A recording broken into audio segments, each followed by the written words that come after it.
News Kerala ടുഡേയിലേക്ക് സ്വാഗതം. തിരുപ്പതിയിൽ തലമുണ്ടനം ചെയ്ത് അന്ന ലഷ്നേവ. ആന്ധ്രാപ്രദേശ് ഉപമുഖ്യമന്ത്രി പവൻ കല്യാണിന്റെ ഭാര്യയാണ് അന്ന. തന്റെ മകൻ അപകടത്തിൽ നിന്ന് രക്ഷപ്പെട്ടതിന് പിന്നാലെയാണ് തിരുപ്പതിയിലെത്തി അന്ന തലമുണ്ടനം ചെയ്തിരിക്കുന്നത്. അന്നയുടെ തലമുണ്ടനം ചെയ്ത ചിത്രം സമൂഹ മാധ്യമങ്ങളിലൂടെ പ്രചരിക്കുകയാണ്. പവൻ കല്യാണിന്റെ ജനസേന പാർട്ടിയും ഔദ്യോഗിക എക്സ് അക്കൗണ്ടിലൂടെ ഈ ചിത്രങ്ങൾ പങ്കുവച്ചിട്ടുണ്ട്. ഏപ്രിൽ 8-നാണ് സിംഗപ്പൂരിലെ സ്കൂളിൽ തീപിടുത്തമുണ്ടാവുന്നത്. ഇതിൽ പവൻ കല്യാണിന്റെ ഇളയ മകനായ 8 വയസ്സുള്ള മാർക്ക് ശങ്കറിന് കൈക്കും കാലിനും ഗുരുതരമായി പരിക്കേറ്റിരുന്നു. ടൊമാറ്റോ കുക്കിംഗ് സ്കൂൾ എന്ന വെക്കേഷൻ ക്യാമ്പിലായിരുന്നു തീപിടുത്തമുണ്ടായത്.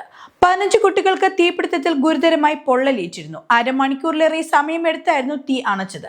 അടുത്തുണ്ടായിരുന്ന നിർമ്മാണ തൊഴിലാളികളാണ് കുട്ടികളെ പുറത്തെത്തിച്ചത്.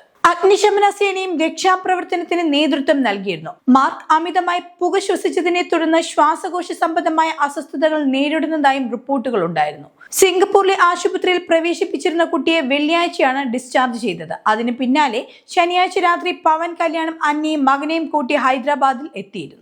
അമ്മയോടൊപ്പം സിംഗപ്പൂരിലായിരുന്നു കുട്ടി താമസിച്ചിരുന്നത്. പവൻ കല്യാണിനും ഭാര്യ അന്ന ലഷ്നേവയ്ക്കും 2017 ഒക്ടോബർ 10-നാണ് മാർക്ക് ശങ്കർ ജനിക്കുന്നത്. റഷ്യൻ മോഡലായിരുന്ന അന്ന ലഷ്നേവ പവൻ കല്യാണിന്റെ 3ാമത്തെ ഭാര്യയാണ്.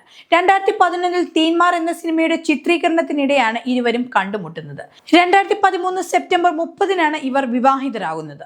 2024-ലെ ആന്ധ്ര തെരഞ്ഞെടുപ്പിലാണ് TDP-BJP സഖ്യത്തിൽ മത്സരിച്ച് പവൻ കല്യാണിന്റെ ജനസേന വൻ വിജയം നേടുന്നത്. പിന്നീട് പവൻ കല്യാൺ ആന്ധ്ര ഉപമുഖ്യമന്ത്രി ആവുകയും ചെയ്തു. ഇപ്പോൾ സിനിമ അഭിനയത്തിൽ താൽക്കാലിക ഇടവേള നൽകിയിരിക്കുകയായിരുന്നു താരം. ഹരേ വീര മല്ലു എന്ന ചിത്രമാണ് പവൻ കല്യാണിന്റേതായി ഇനി ഇറങ്ങാനുള്ള ചിത്രം.